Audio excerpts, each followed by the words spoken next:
So with a box joint, what you're doing is it's sometimes called a finger joint because it's kind of like this, where you get the interlocking thing. There's no mechanical lock like a dovetail has, but it's just a good, solid, old school joint.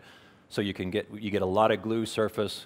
These have been made for centuries. They're just really, really strong. They're easy to cut.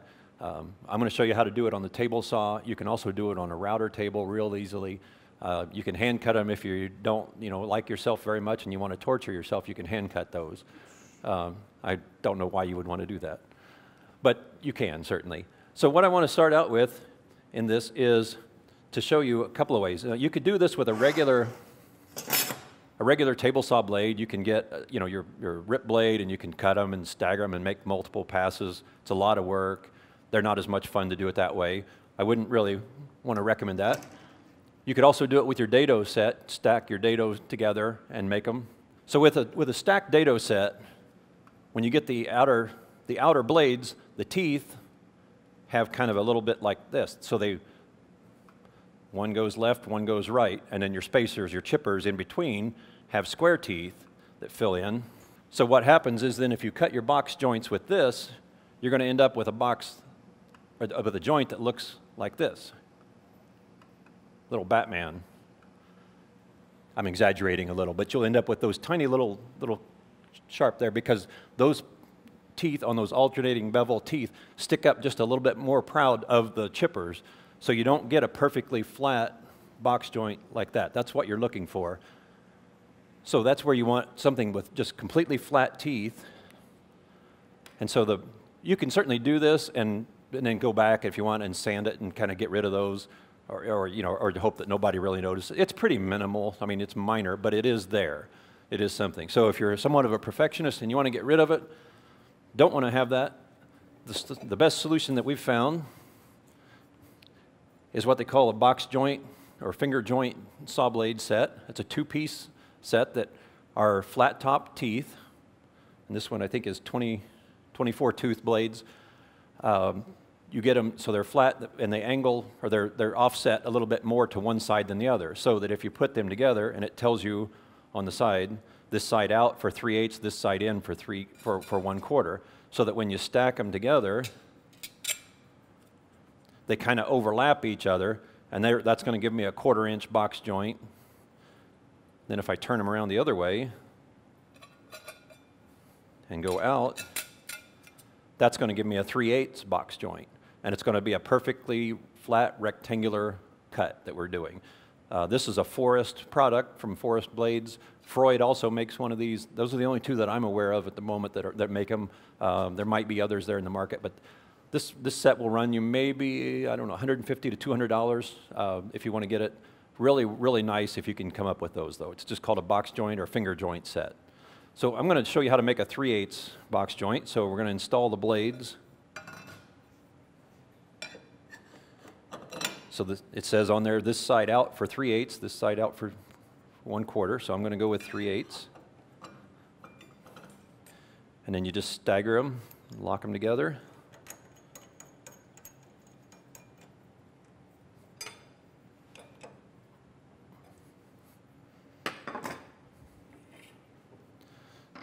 Okay. Then I've got a zero clearance insert. Just helps to have that. If you can make one, you don't have to have zero clearance, but it just helps to get you a little bit closer there. So my stock that I'm using is 1/2 inch thick. So what I want to do is then I want to cut my box joints up here at just a little bit more than a 1/2 inch, because when I put that together, then I want them to be just a little bit proud after they come together, so that I can trim them off flush. If they don't come out even, then you've got to start removing material from the face of the board, so you don't want to have to do that. Make them just a little bit proud. So what I want to do then is set my blade for a 1/2 inch, just a whisker over that.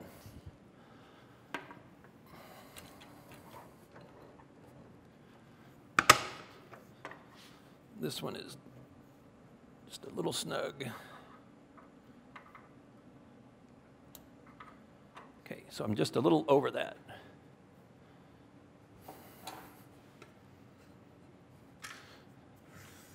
That's just a little bit snug, so I'm going to do a quick test cut here just to make sure I'm not.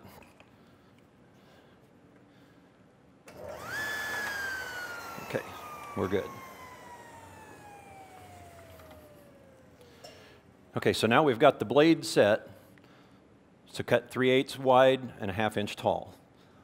So what I want to do next then is to take and put a fence on my miter gauge. So I'm going to build a jig to make these. Just take your regular miter gauge, set it 90 degrees, just a piece of plywood to make your little fence, something like that. And what I found, it's an arbitrary number, but I found that it works pretty good. I just set the fence, the rip fence, at 7 inches and lock that in place.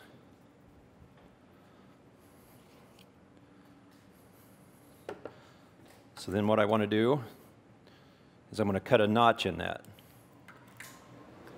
So I'm going to hold the plywood against the fence and to the miter gauge. This is not attached at any point. This is loose. And I'm okay to do that. I'm not going to bind it because I'm not making a through cut. There's no cutoff that's going to get stuck there. I'm going to go through and it's not going to bind or anything, so it's okay to do that in this case. So let's make the first notch.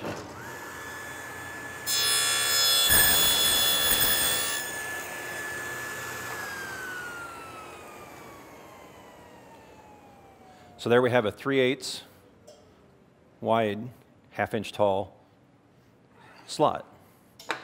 So then what you need to do is to get some hardwood strips, whatever kind, something in the hard, like white oak, maple, something that's not going to like degrade, or you want it to, it's going to hold its form.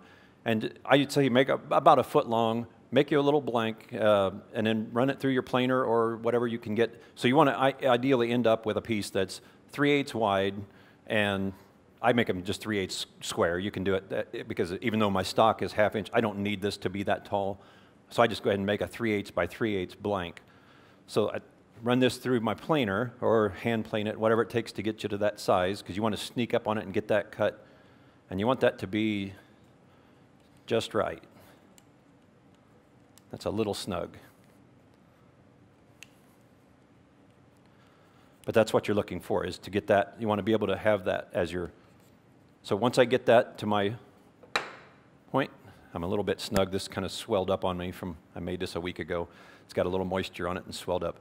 So then I want to take, and I'm going to make a second piece, because what I'm going to end up with is this is going to be my step block. But I don't need it to be 1 foot long, so I'm just going to have like about a 3-inch piece or so is all I need. So I'm going to cut off 3 inches of it. Roughly. There's no exact measurement here, just a short piece.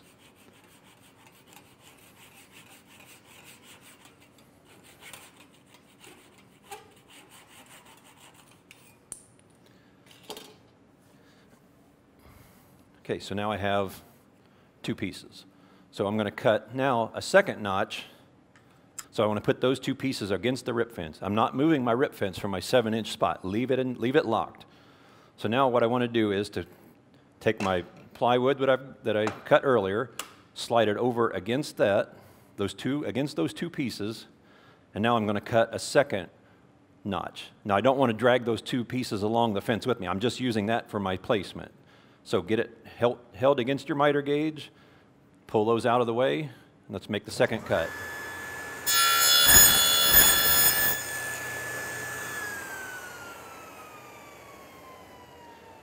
And now I've got my 2 cuts that I need. So now we don't need the longer piece anymore. The only reason I say to make it long is so that you can get it through a planer if you have to, because you try to run a 6-inch piece through your planer, it doesn't really work. It could get caught in there. So 12 inches gives you enough length to work with on the planer. So now what I'm going to do is I'm going to drill a hole through this, because this is going to go in as my gauge block. So what I want to do is I've taken the liberty of pre-drilling this. So I'm going to put this on.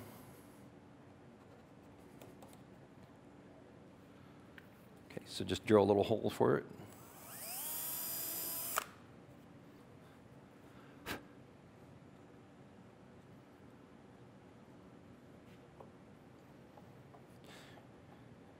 I'm just using a little brass screw. Anything small. You could also use a nail. You could put glue on there if you wanted.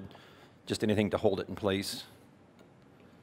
If you made it a 1/2 inch, it would ride down on on there, but mainly all we're looking for is that's going to be our spacer. So then what we have to do now is attach this to our miter gauge.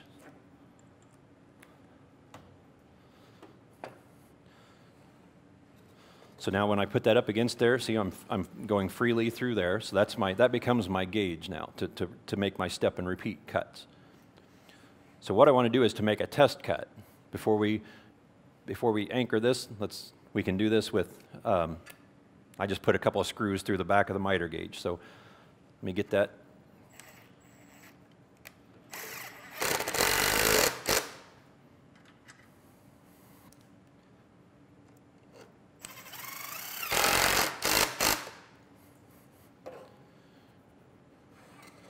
Okay, so we're still in business. So now my fence is locked in there.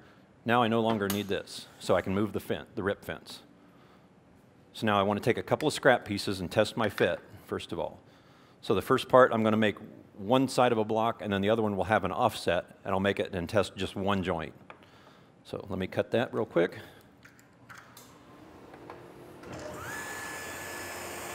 So just hold it. You don't have to clamp it. Just hold it with both fingers. If you're not comfortable having your fingers that close to the blade, then you can use a clamp.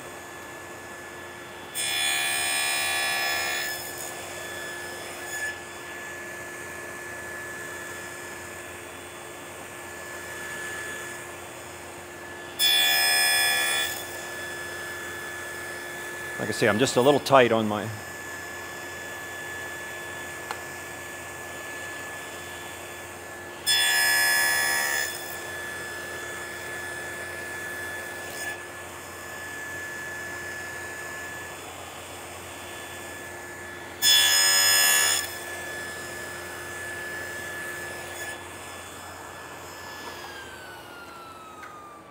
Give you a little tip here. So, okay, I end up with a little bit left. A little bit. It's not a perfect match. So what I tend to do when I'm making box joints like this is I make my stock a little bit wider. I know I can do the math and hopefully come out right on it, but I'd rather make it a little bit wider, and then afterward, after I get them all done, then I'll go back and I'll rip that little section off, and then I'll have a perfect box fit. Because sometimes this, if you get the box joint that isn't perfect, the saw blade system or the cutter or whatever you're using isn't exactly 3/8 to the money, it's easier to do it this way and then rip that little bit off. So now for our second piece, I'm going to use this one first as a gauge. So I put it down over the block like that, and now I'm going to cut another joint, the other half of the joint.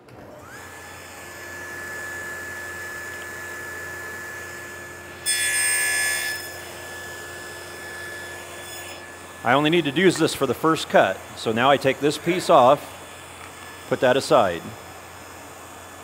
So I'm a little bit off there, but now I can go and use this, slide it right over the gauge, and then I can continue on.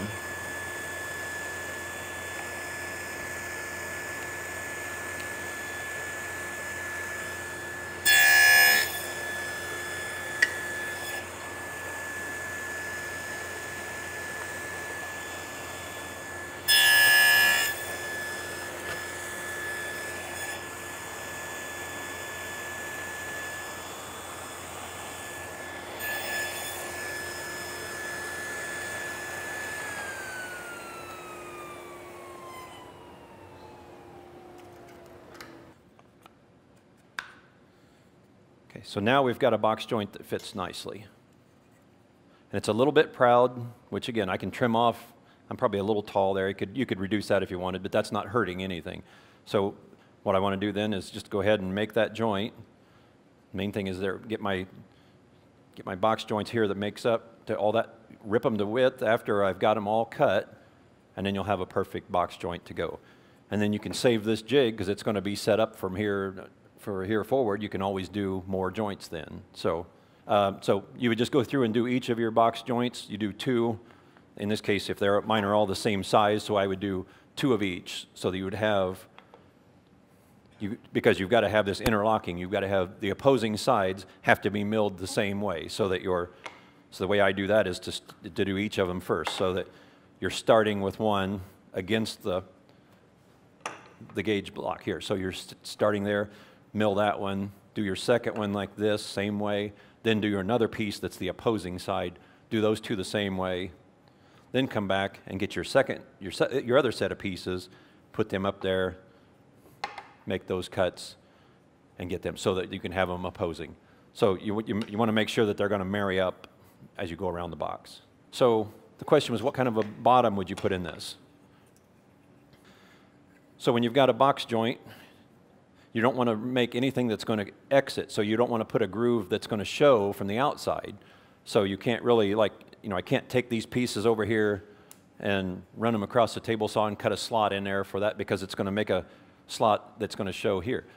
So you don't want to end up with that. So what I would do is, after I get my box made, is I would put it together, dry clamp it, and then I would put what they call a box slotting bit. It's basically just a slotting cutter with a bearing on it, and then you would run that. So let's say that's the bearing. I'll use this end here. So let's say that's the cutter. Then you would just go from the inside, and you would just work your way around. And what it does is it cuts a slot inside while it's dry clamped, so that you don't see that and then it rounds the corners because it's a radius bit, so it's going to leave rounded corners. You would just have to then cut your bottom to fit that, including sanding off the corners. Lee Valley makes those, they call it a box slotting bit, but any slot cutter would do the same thing. But you just do that on the router table. Afterward, you get it dry clamped. You got to do it before you glue it, because obviously then your bottom becomes trapped in there. So you have to put that in as you're gluing the box together. And then the other thing is, as you're doing this, make sure you sand the inside faces of your box pieces and the bottom before you assemble, because that way you don't have to do it and try to do it in an assembled box. It's a lot easier to get all that sanding done ahead of time. One of the other tips that I've got with sanding on the box joints is, don't use a random orbit sander to sand the inside faces. Do this by hand. Sand with the grain by hand. Because what happens is, as you're sanding, so let's say this is your board.